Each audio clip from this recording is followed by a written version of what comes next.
अतीक ने अपने कार्यों को सोशल मीडिया पर साझा करने के लिए रिकॉर्ड किया।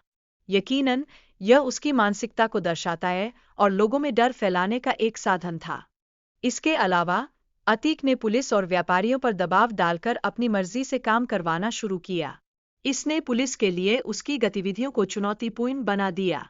अतीक का इतिहास जमानत याचिकाओं से भरा हुआ था।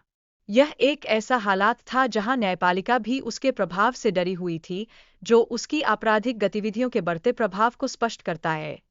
अतीक की शुरुआती जिंदगी संघर्षों और अपराधों से भरी थी, जिससे उसने गैंगस्टर बनने का रास्ता चुना। यह उसके जीवन का एक महत्वपूर्ण मोड़ साबित हुआ। इसके बाद, गैंगस्टर लॉरेंस बिश्नोई का अतीक की पहचान बनाने में बड़ा योगदान था। धीरे धीरे, इसने उसे और भी क्रूर बना दिया। जब अतीक का राजनीतिक करियर शुरू हुआ, तो उसने अपने पुराने गुरु चांद बाबा को धोखा दिया और खुद को एक ताकतवर नेता के रूप में स्थापित किया। अतीक अहमद की शादी और उसकी पत्नी शाहिस्ता परवीन का भी उल्लेख किया जाना चाहिए। शाहिस्ता पुलिस कांस्टेबल की बेटी थी, लेकिन उसने अतीक का साथ दिया और गैंग की रानी बन गई। अतीक ने 2004 में फूलपुर से सांसद बनने के बाद अपनी मौत की भविष्यवाणी की थी।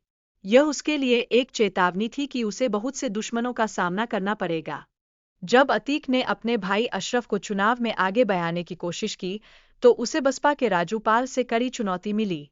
इस चुनावी हार ने अतीक को बदले की आग में झुलसा दिया। अतीक का पुनर्वास और उसके गैंग पर उसके प्रभाव को योगी सरकार द्वारा यूपी से बाहर भेजने के बाद देखा गया। इससे उसकी शक्ति में कमी आई और कई सहयोगियों ने उसके खिलाफ बयान दिए। इस दौरान, अतीक की पत्नी शाहिस्ता का सक्रियता बढ़ी और उसने अपने बेटे को गैंग गतिविधियों में शामिल किया। उसने जेल में अतीक से संपर्क साधने के लिए फोन का उपयोग किया।